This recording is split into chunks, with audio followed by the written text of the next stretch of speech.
the Golden Globes nominated a Get Out as for best comedy or musical, right? Do you agree with this? I heard about that and I was like, it's got funny stuff in it. I mean, Childish Gambino is featured. But song. How do you list it as a musical? I just know I really enjoyed that Childish Gambino song in it. Yeah, it's a 2-minute song of like, this is very enjoyable. You cannot list it. Oh, you can't. It's beautiful, man. So maybe that's why it qualifies as a comedy. Musical. All right, moving on. Musical or comedy. Welcome to Salient Points, episode 4. This is your Thursday episode for this week. We'll get right into it this week. We're going to start with video game impressions this time. Okay, so we played a couple games. We played Mario Party, the top 100 for 3DS, and also Rocket League on Switch. But we'll start with Mario Party, the top 100. Dalan, do you have any nostalgia for like the N64 Mario Parties or anything like that? What's your history with Mario Party? My history with Mario Party, I did play like most of the Mario Parties, but for the original Mario Parties, I was kind of frustrated at those because I felt like there were a couple of games that had something to do with skill, but for the most part, it felt like those games were pretty much based on luck. My understanding while we were playing it, so we were playing it on 3DS. The key thing for me on the 3DS is that it has download play, so you can use one cartridge and you can download up to four systems, which is like, if every person needs a cartridge of that game, was like, this game's getting returned because I GameFly my games, so I rented it and I was like, let me make sure I can single cart download, but I might keep it though, and it's fun enough. I know you were making the point that you thought they were all luck-based or chance-based, but it's like, no, they're but I mean the older ones, they had, especially like Mario Parties 1 through 3, because I played those, they had way too many games that were based on luck and chance. And I was like, this is one of the things maybe I push back on, though. Because it is a curated list, right? It's the top 100. It's the top 100, but there's no luck or chance-based ones that I've seen so far in this particular. So we played a few rounds. We played maybe half an hour. There's different modes in it. There's the top 100 where you can it kind of gives you the in chronological order. Oreos.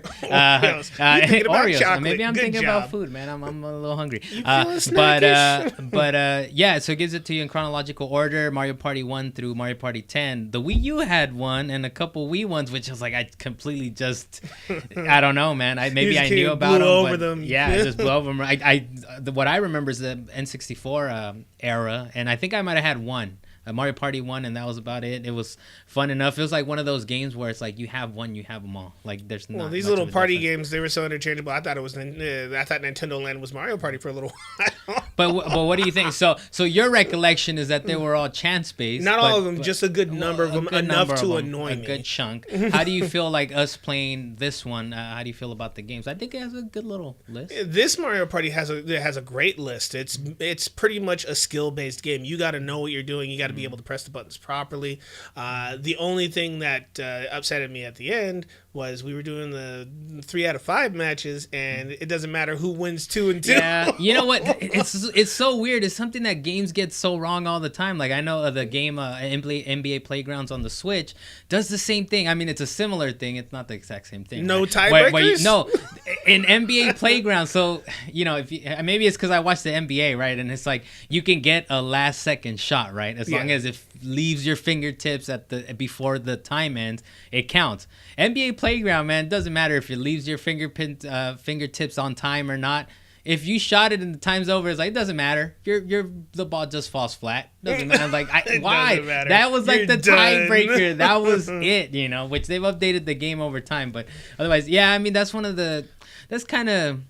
I mean, it is a curated list. It's 100 games. It's kind of for fun. I mean, there's that little. If you just think of it as just for fun, then you don't really care about the tiebreaker. Because we were doing best of 3 and then best of 5, and then we went to where you can just go in the top 100 and kind of play randomly or pick it apart. And there, you're not kind of counting wins. I like the fact that it tells you which game that these levels are from. Mm-hmm. That's an awesome fact for I mean, it's all right. It's a fine game. I'll probably keep it. I'm a GameFly. You probably keep it. I wouldn't mind coming back to play that game. I don't know. And what's the tally on 3DSs now? I know I have like 4 DSs, but I think we have 3 amongst us, right? About 3 DSs. I know I have one. You have 3. You have the tiny old school one. No, it's just that one now.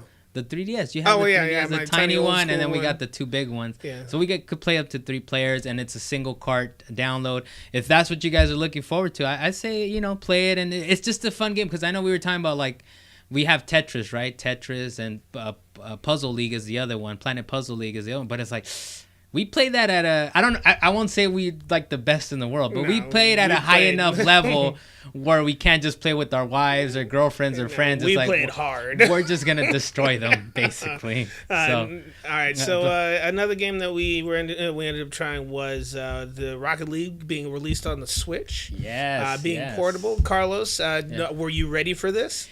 I was very ready. I don't know if you remember at the end of the last episode, which was kind of had audio issues. I'm sorry. But if you guys stuck around, thank you for sticking around. You know what? We didn't even say I'm Carlos Macias and you're Dalan. You didn't say that. I didn't say. Anyways, we figured you know who we are, right? But we Rocket League. I was very excited about it. As I said on the last episode, on the last Salient Points, it's like I was ready for this. This is a game that you can play on the can. You can play in bed. You can play in the car. Because I'm gonna be tethering. I haven't tethered yet, so I'll have to get back to you guys on how it does as far as cell phone tethering. But I'm going to try it. So, and it does split screen. It does split screen online, which is beautiful, which is what I love about the PS4 and the Xbox versions is that you can have up to 4 players. We did have a nasty moment of lag here in the house, though. Well, I mean, that's the thing. I've had, for the most part, it's supposed to be 60 frames per second, which is pretty smooth. I know the actual...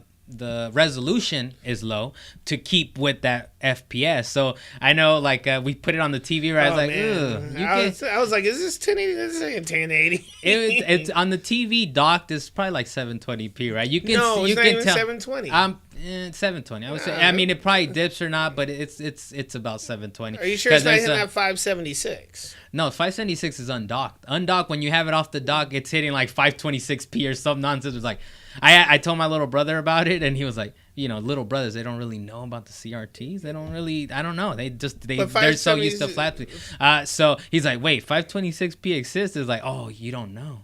We used to have 480p on these CRT TVs. He doesn't even know. That was top of the line stuff, 480p. Yeah. So I think the game runs smooth. I've had like chugs like once every 10 games, like a slight chug. Now that could either be internet or that actually could be a chug on the frame. I'm not a frame counter. I just know it feels really smooth. It feels as smooth as you would be playing it on a PS4 or a PC or whatever. I gotta admit, the smooth gameplay, that was a fun thing. There's just a lathering, a slight lather of Vaseline over the screen. Well, even aside from the graphics, the gameplay is good. It's very smooth when it's you're Rocket League. Yeah, it's Rocket League. It's smooth. They try to make sure that you can see what's happening. But we also tried to play it in different variations. Okay. When we started removing the controllers from we undocked it, removed the controller, tried to play it on the small screen. So we put it on the TV, right? Yeah. You played it one player. That was fine. 720. There's like still the graphics a didn't little even matter blurry. as much. I just wanted to hit the ball into the goal. Then we did the split screen online, which is like another layer of Vaseline over the screen, but it was still fine. You can tell they kind of outline a lot of things, like they outline the ball a bit more, I think, and then I think they put a marker on players that are far away from you. So like, we know the resolution's not so great, but there they are. We want to make sure you can kind of see it, like the effects aren't there. So I would say like this game looks like the lowest settings on a PC, maybe a little lower, lower. I don't think it's that bad. No, it's just pretty low. It's still low. It's still clear. It's very clear. It runs smooth. And it just doesn't look as pretty as on the other consoles or as it would on a PC. But the split controller, that was a dangling. So we did tabletop, split screen online with the single Joy-Con. How was that, Dalan? How was that? I feel like a cone head when I'm playing with that little controller. It hurts. It hurts, man. It hurts. It hurts. I'm trying to hit the gas and I'm accidentally boosting instead because my fingers feel like I should be able to press that button because it's closer to my finger. I will say it's doable. It is doable. How about get used to the way it's doable to the point. It's doable to the point where I take my Switch with me to work. I take it to work. I take it to my parents' house. So to me, I'm able to take this thing and be like, I'm able to take this thing and say, like, if I go to my parents' house, I'm like, you know what? It's doable. I can do split screen Joy-Con. If I have the opportunity, I will bring another controller along with me. You were just ready to do it on the go, period. No, I wanted to test it. It wasn't that I was ready. Like, I was I'm telling talking about you. for the fact that you got Rocket League and you are ready to go out in the world. I did. Oh, well, that's just the Switch, man. That's just the Switch. That's I mean, just the Switch. you know, I got Monopoly. Monopoly is like my going to sleep game. Like, it takes, you know, about, I play with the speed dice. I'm sorry. I know that might be blasphemous for people. I play with speed dice, so you can play maybe about an hour of that. That's about before going to sleep. And then now I got Mario Odyssey and Rocket League, which is, you know, you play it wherever, and I mean everywhere. So it's that's because you're ready to tether. Test it out for us. Let us know what happens next time we're on our chat. Oh no, I've tested it in every variation, and it works in every variation possible. Which is like, you have duty calls, and during that time you can get a match in or two. It's happened, and it's beautiful. Enjoy your game, Carl. So we'll be moving on to news. First piece of news we have the Thursday is Bungie streamed Destiny 2's first expansion, Curse of Osiris, yesterday. And they said it will include new stories on Mercury featuring the Infinite Forest, which is a simulated reality by the Vex. Now, what I saw about that was it seems like it's an easier way for Bungie to transition you from location to location without building full entire world. So that's kind of what it looked like to me. It seemed like sort of a shortcut, but it's pretty cool, and it fits into that timeline of Curse of Osiris and the Vex. You know that you're, and some of the levels and missions you get sent through time, and so it kind of fits with that. But at the same time, it's like, you guys didn't have to build as many assets. You could just throw us around. The next thing, the thing that I think is a little more disappointing is that they're going to have a new raid activity for the Leviathan raid, which they said is on the stream. They said it's not as lengthy as an actual raid, but it will include bosses, and they did call it a raid lair. The first one is going to be Eater of Worlds, starting at power level 300. I'm sorry, did you say Leviathan? Leviathan, whatever it is. So they're gonna make a raid lair is what they're calling it. And I don't know if you guys saw it, but on the screen it looked like, so you have the Leviathan raid, Leviathan, whatever you want to call it. And it doesn't matter. It doesn't matter. They know what I'm talking about. It's the raid. So in the center of it, you have, you can put your cursor over it, and to the left is this raid layer, which is called Eater of Worlds. And to the right and on top of it, and maybe towards the bottom, you see like blank, empty nodules, or nodes, whatever you want to call it, which is like, next expansion, we're getting another raid lair. But this one drops December 5th, Curse of Osiris. It's going to be a raid lair. The second raid lair is going to be in spring 2018. Dalan, is it disappointing that the first expansion will not feature a brand new raid? Well, I kind of feel like it is a bit of a raid. I mean, I guess that depends on how they actually build it. Do you have to actually get to the boss when you jump in there, or is it just you start up the mission and you're just it's going to be like, so, I've tried to avoid spoilers for the most part, right? But it's supposed to be where there's an underground, there's an underbelly to it. But it didn't seem like you have to kind of pull on levers or anything like that. It seemed like you just kind of walk towards there, and it's sort of opened up. I hope there's puzzles that you have to actually go through. That's the thing, man. What will make a raid. That's the thing. We just gotta wait and see. But they did say there's gonna be some puzzles. There's gonna be there's gonna be some puzzles, and there's gonna be bosses to it. So, we'll see what happens. I'm kind of, without the puzzles, it's just not as much of a raid. It's just basically boss rush mode. Yeah, it's a little disappointing, I would say, honestly. But at the same time, is when we think back to Destiny 1. The first expansion did include a raid, but was Crota's End, which is probably the glitchiest raid that they ever released. Yeah, but we liked it. We liked the glitches and all. Yeah, we loved the glitches that you were able to bounce around the levels. You were able to kill yourself and revive yourself. You were able to fly all the way across the gorge and go and knock the sword bearers off without having to kill them. Yeah, so you could pull the land cable to beat the boss. So in that respect, you kind of understand them, man. People will find a way to break the game. And I think there's, I think there's a lot of work involved in making a raid, you know, but at the same time, it's kind of like you can the Leviathan or where we get to the boss encounter. It's set up in a way where you're kind of like, oh, of course, you're gonna bother me so it doesn't matter, Dalan. It's fine. It's the raid level. It doesn't matter. All right, it's big enough. There's an underbelly and all this, so it's kind of like, all right, you get it. This is where they were going. I did watch that trailer that came out, and I'm wondering, and I'd be very excited if they actually brought back Volta Glass in a whole new respect. Yeah, I mean, they're doing the story. Yeah, if you watch the trailer, they kind of show Osiris going through. He is in the Volta Glass, and all those other Guardians are frozen. Wow. I'd love to see cutscenes like that in the game. Did you get a single tear from like, oh, I remember being in there? Yeah, a little bit. I was like, I'm ready for it to come back. Do not show this to me. And then you're gonna talk about it at raid activity. Then you're gonna talk about a raid activity now. So it's a little disappointing, but I'm looking forward to the story. I'm gonna get the DLC. I'm presuming you will too. Day one, we're doing it. Yes, of course. Yes. We just gotta do it, man. We're suckers. Do it. It's kind of one like this. We've been drawn in. It's Destiny 2 stuff. We're just gonna be drawn in. It's gonna happen. We're just gonna follow suit. What else do we have next? Next up, we have the fact that GameStop and their PowerPass it came to a complete halt, basically. Hopefully they reopen it, but temporarily paused. It was temporarily paused. But for GameStop. I can't read, right? I can't read. Yeah, I can't read. That had nothing to do with reading. That was just I can't talk. Yeah. GameStop spokesman told Kotaku, "We have elected to temporarily pause the rollout of the new PowerPass subscription service." Which to me was fine. I guess they have their reasons. Based on a few program limitations we have identified, we feel this is the right thing to do for now to ensure we are able to provide our guests an exceptional service. Rumor being that GameStop's computers are not up to date enough to handle the program.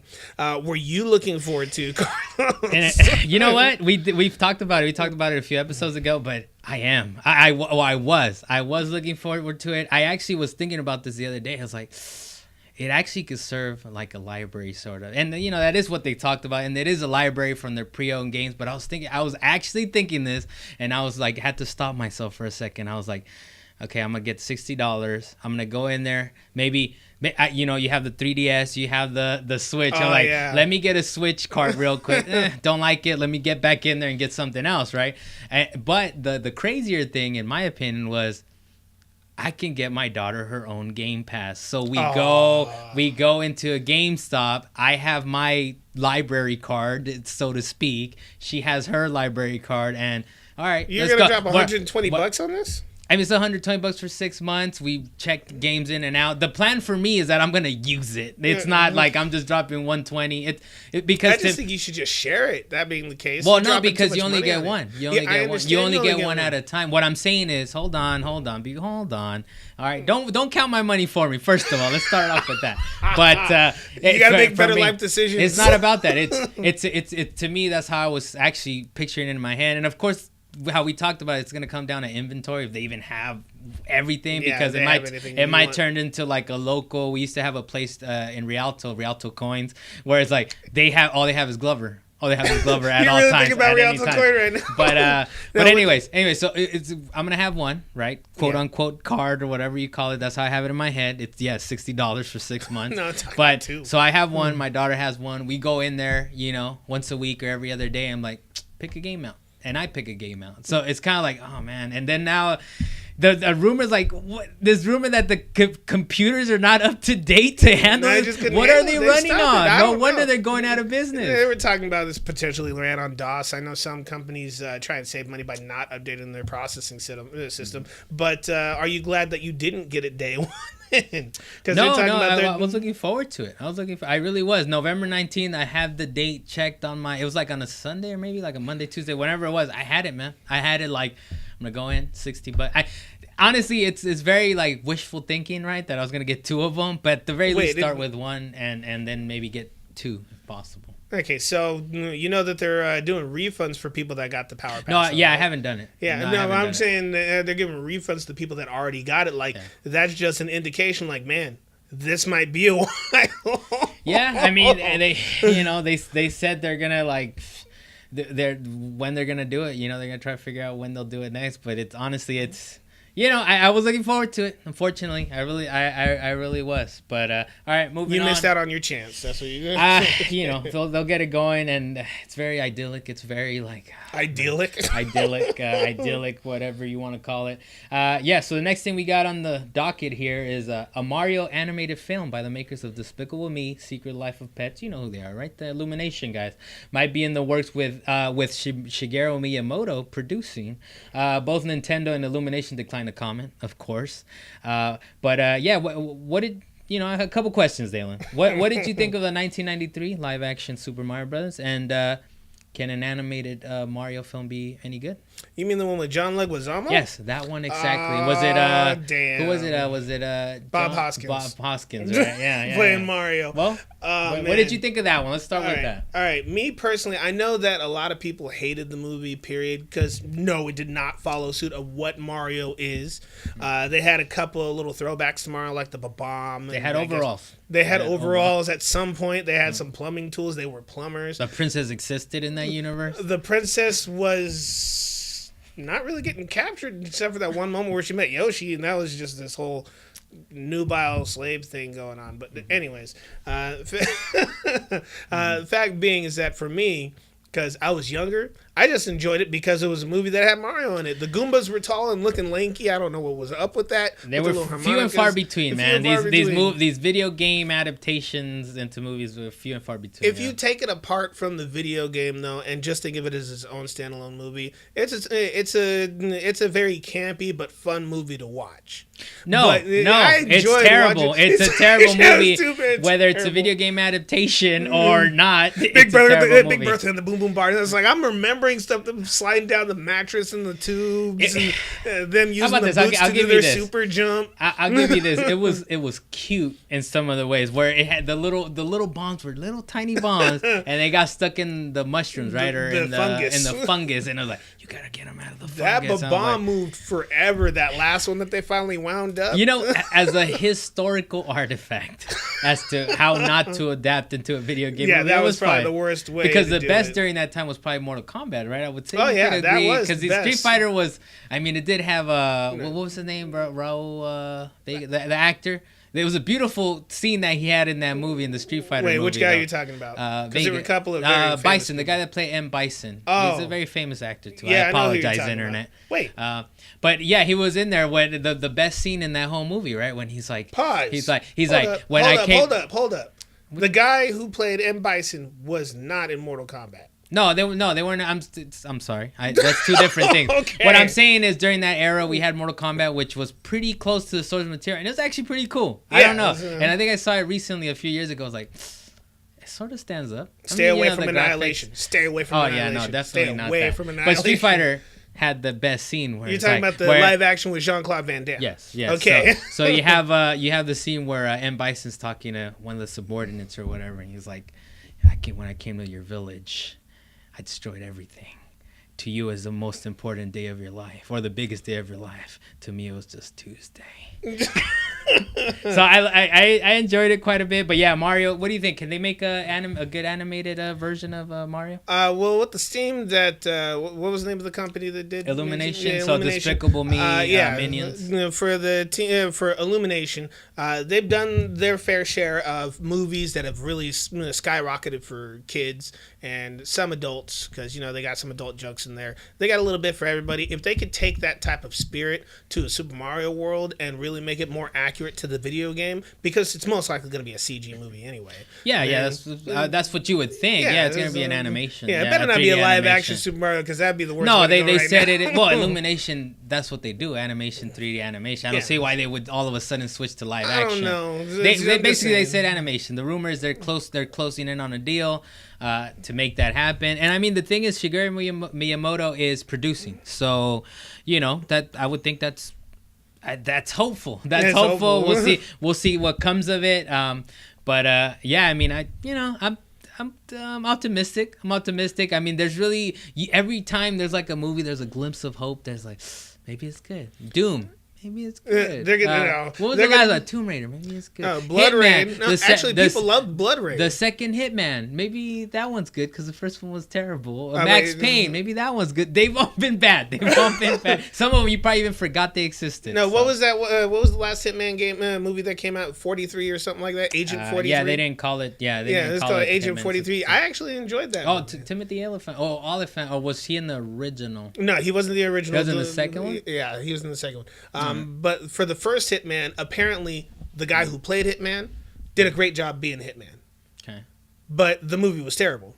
And the second Hitman, the story was great, but they didn't like the character. Yeah, I mean, that's the thing. And like actors, they can only do the best with what they got, right? With whatever the material is, right? So, all right. So I mean, all right. Optimistic. Now, fact being, to answer your question just outright, I think Illumination can and has the room to do a great job in making a new Mario movie. Yeah, I mean, they've proven themselves through all these different movies. They're not just a one-hit wonder. Right? No, they can even do a spin-off of their own little tiny characters, the Minions, and make a full movie out Mario of it. and Rabbids. Please don't. Please don't. I did Mario and Rabbids. It was cute. It got me through the gameplay, but that was enough. That was enough minioning of the Mario universe. All right. So next one we got on our list is the fact that the Game of the Year, the Game Awards for Game of the Year nominees were actually announced. I think we mentioned this in our last So the Game Awards announced their Game of the Year nominees. Yeah. So the nominees, some of the nominees in this case, actually, no, they are the nominees. They are the Game of the Year nominees. Yeah. So for Game of the Year nominees, Zelda, Breath of the Wild, Super Mario Odyssey, PUBG, so player Underground Battlegrounds. Yeah, Player Unknown Battlegrounds. That's a great game. Persona 5 and Horizon Zero Dawn. I don't think they actually mentioned anything about the expansion that came out, but then again, hasn't come out yet. Then Uncharted Legacy or Lost Legacy was nominated in the action adventure category. But should PUBG, an early access game, count as a Game of the Year nominee? This was a tough one. Because this is like one of those slippery slope type situations. What they call a slippery slope. Because PUBG is in early access. It was kind of what Minecraft was for like years, right? Where it's like it's not finished, but give us your money, and we're still working on it. It's a work in progress. I mean, PUBG is still running on one map. It still has one map. It's just that one map the whole time? It's just that one map. It's just that one map. I thought they varied it at least, but they drop you different places, But to me, it's significant enough that they added to this. Because, the Game Awards, I mean, to me, I don't know if these are the most respected awards, but they do have a panel. To me, those are the requirements for a quote-unquote good Game of the Year show, movies and whatever else, is that there's a panel of either peers or critics or whatever, right? So, but this one, I think for the most part, it is a panel, and then they have a percentage that they do count towards a fan vote type of thing. But there's more respected awards, say like the DICE Awards that have been going back since, like, I remember seeing it on GoldenEye 007 1997 Game of the Year by DICE, that's a respected, it's by peers, it's by a panel of critics, that kind of thing. But it's a low-key type of thing, right? It's at a ballroom somewhere, and it's barely streamed sometimes every other year. But anyways, as far as PUBG, I think it's fair. I mean, it really is what part of the zeitgeist, part of the years, like it was on people's lips, it was on, I know it's lost its luster a bit in the US, it's kind of been growing in China, which is a huge market, right? But they got this either 1.0 or 2.0 update, whatever it is. They're adding a new map. They're adding vaulting, and so this is how early access it is. Vaulting, whereas you're behind a box and you vault. Oh, you jump over they couldn't do that before. You couldn't do that before. I didn't play PUBG. My apologies. I talked to my brothers about this, and because I haven't played it either, but I was like, "What do you mean vaulting?" He's like, "Oh yeah, no, but there's tricks to it. There's ways to do it." I was like, "What?" You can just jump. So, well, it's kind of like that, right? If you're playing games, you're figuring out how to do things that the game isn't meant to do. But otherwise, I thought it was Uncharted. It was interesting that Uncharted Lost Legacy wasn't in the Game of the Years. But I mean, you got heavy hitters, man. You got Zelda Breath of the Wild, Super Mario Odyssey, Persona 5. Yes, it was a big game. It's a big game. Horizon Zero Dawn's a big game too. So Uncharted Legacy is kind of like Lost Legacy, sort of a... it's not the big Uncharted game, right? It's kind of like an offshoot. It was a great game. Wait, was Uncharted 4 this year or last year? Last year, and I think they were nominated last year for Game of the Year. Then I'm fine with that.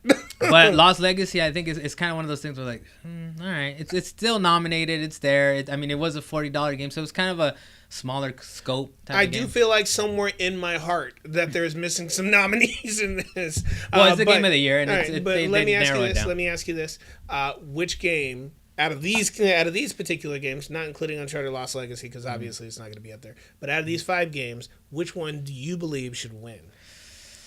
I think Breath of the Wild.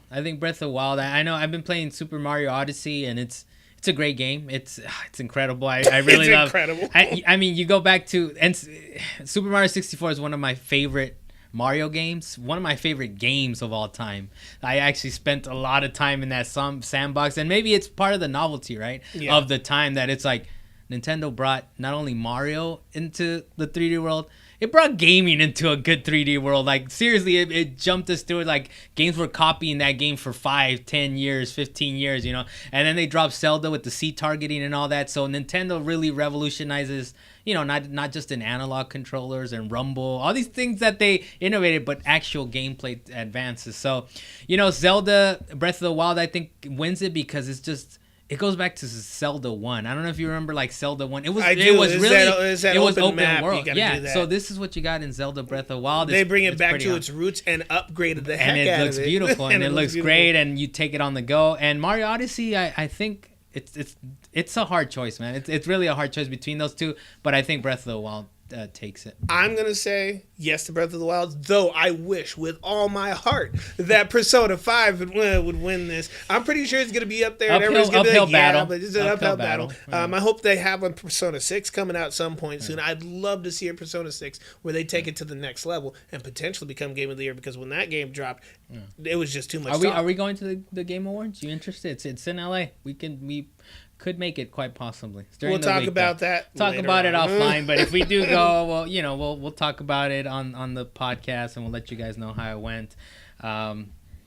So that's pretty much the big news for this week. Just we'll follow up on just a couple more things to end this podcast, and we'll see you guys next week, right? But the Devil May Cry 5 and Soul Calibur 6 is actually rumored to be revealed at PSX next month, which is the PlayStation experience that they do every December. I think it's the 3rd year this time. And the quote-unquote leaker, because I was a little hesitant to kind of throw this into the list, but the leaker holds some credibility apparently, because he did talk about the Teenage Mutant Ninja Turtles DLC that was going to drop in Injustice. That was announced for Injustice 2 DLC at a tournament last Friday. So he holds some cred. But, the question is, Dalan, Devil May Cry 5, a sequel to will it be a sequel to the Devil May Cry reboot by Ninja Theory? Do you think it'll be a new direction? And, are you excited for Soul Calibur 6?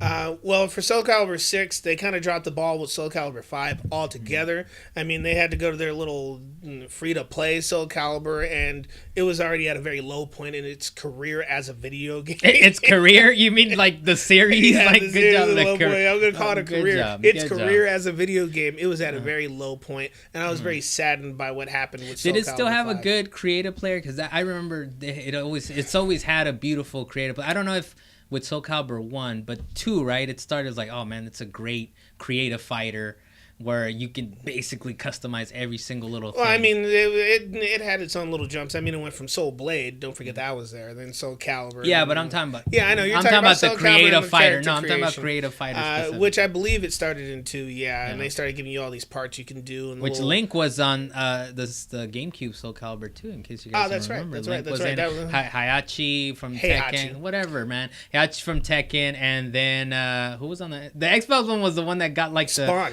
The Spawn, which if you were a Spawn fan, right? Yeah, people wanted to pick that up. It was Spawn, Link on GameCube, so Soul Calibur 6, not Heihachi on PS2. No, I'm down to play Soul Calibur 6 the same way I was down to play Tekken 7.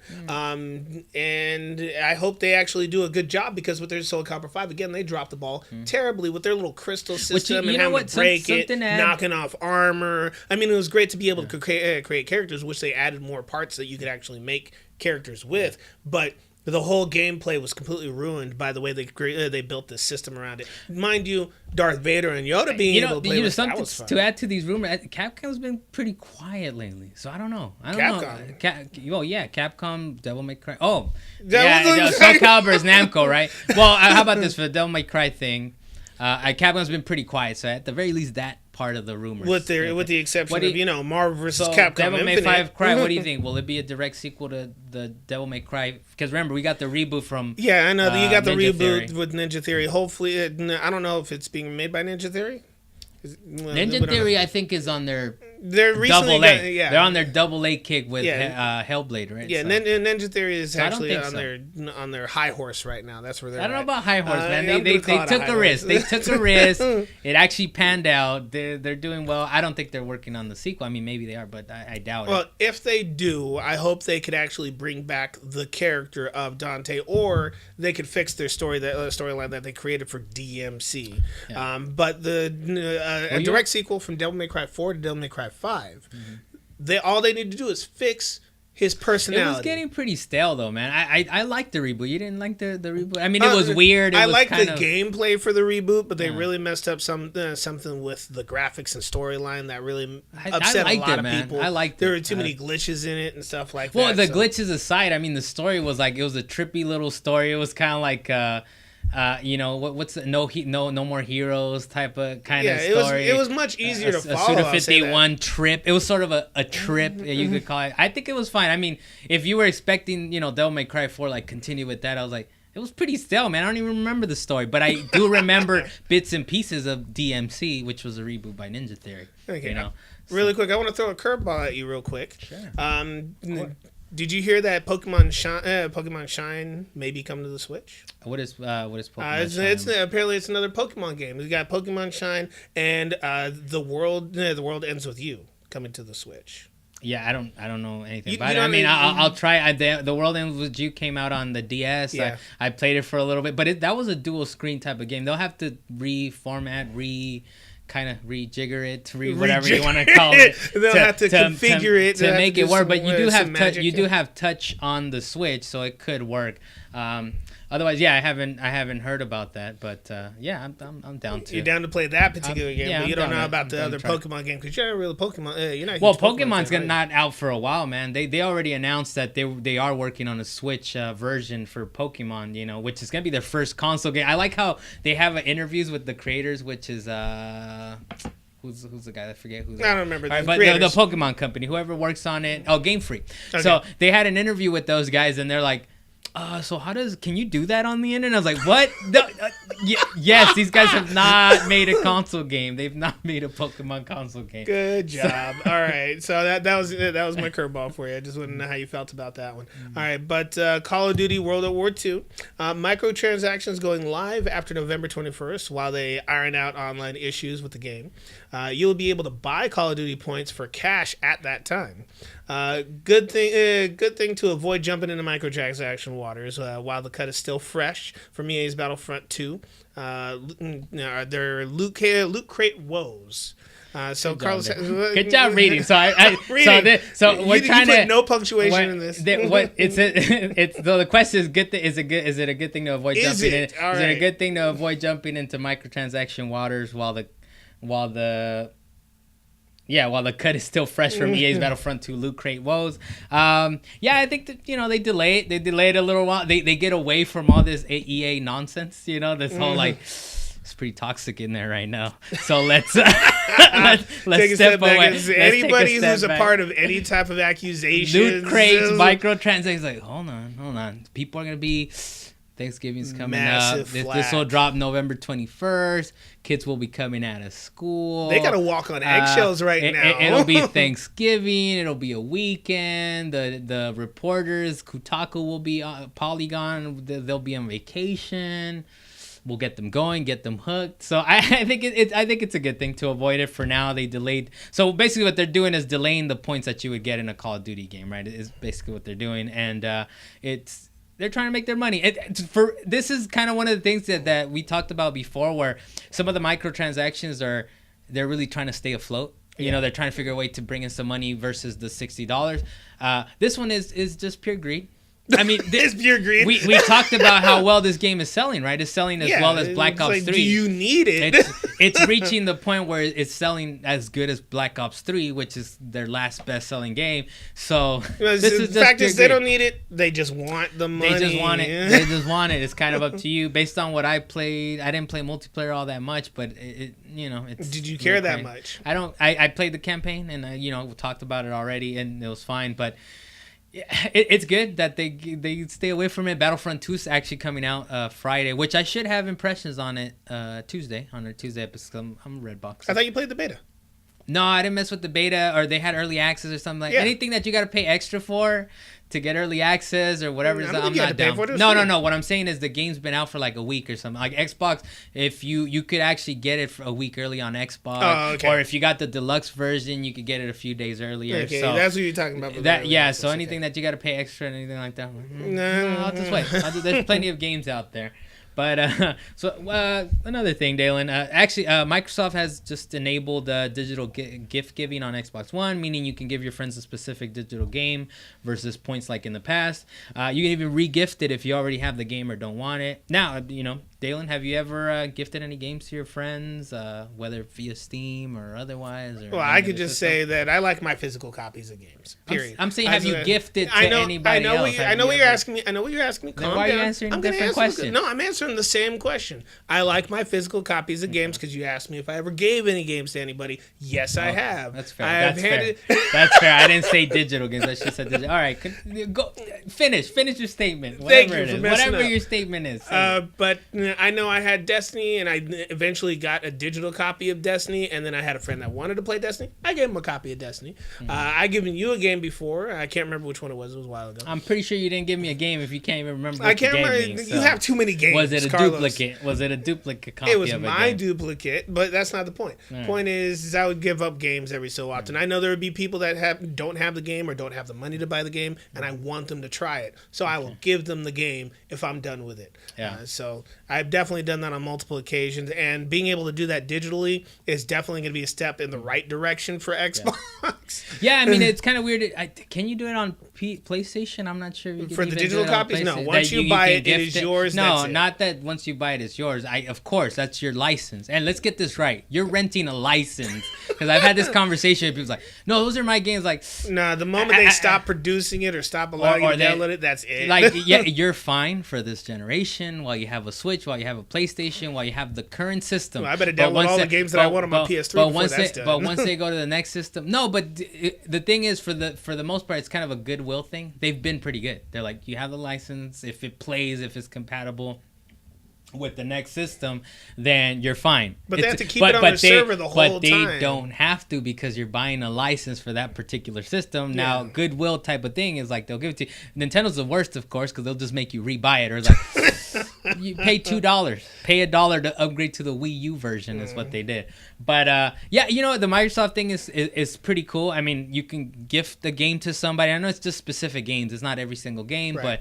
But the cool thing is, say you get Cuphead for one of your friends and you gift it to them and they already have it, they can re-gift it. Or I believe you can also return it back to the person that gave it to you and they could get a refund or whatever it is. So there's actually, the options are pretty cool there, And of course, it's really just so Microsoft can get more and more people into the digital market and, out of the stores, because GameStop takes a cut of that. Yeah, Target, I think Walmart, it's more so that they actually listened to their fans a little bit, because there was that whole debacle when the Xbox One first got announced, when they were talking about that they weren't going to allow you to share your games at all.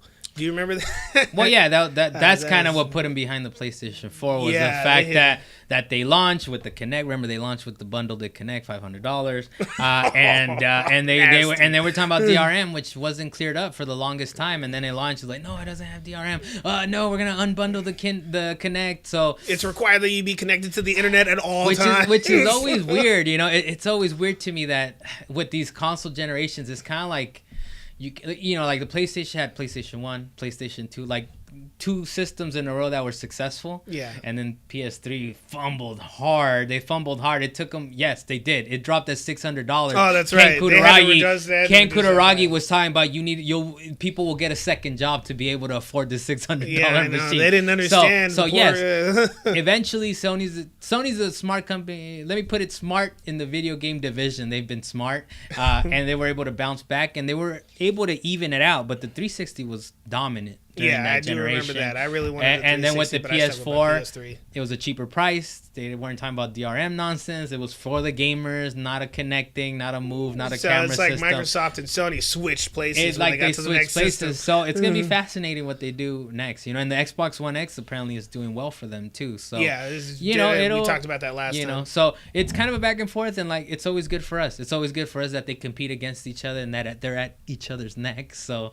we either get sales or we get better systems or we get better games. But yeah, that's it's good that they're listening to their fans and they're updating. Yeah, them listening to their fans. I think that's a great thing. But I also think it's at the same time a bit of a money grab. It's another way for them to generate some cash. That's any business. Though. It's just it takes away whatever possible conflict there is for you to give a friend something. It's like, no, it's okay. Buy it, give it to your friend. It's fine. It's all right. Don't go get it. You don't have to go to the store and get a card or nothing. Just directly give it to them. Yeah, this one, good job, Microsoft, on this decision. Dalan, Justice League has a 51 on Metacritic. I don't know what that means. The movie. Justice League, the movie. I don't know what that means. Has 51, I think it's bad. It's bad. Well, on Metacritic for you to be good is about 70, 75, I heard people 80. really enjoyed The Flash with the pre-screening, though. Whatever it is. Justice League as an aggregate. Whatever it is, that was a different subject. I'm talking about as an aggregate. Yeah, you brought up something different. It's still Justice League. Justice League as an aggregate on Metacritic is the 51. So that basically means people are split, right? It's people either like it or they don't like it. Yep. But, do you plan on watching this little ensemble superhero flick? I hear it's under 2 hours at the very least. I'm okay with this. I'm a DC fan. I'm gonna go watch all those bad movies.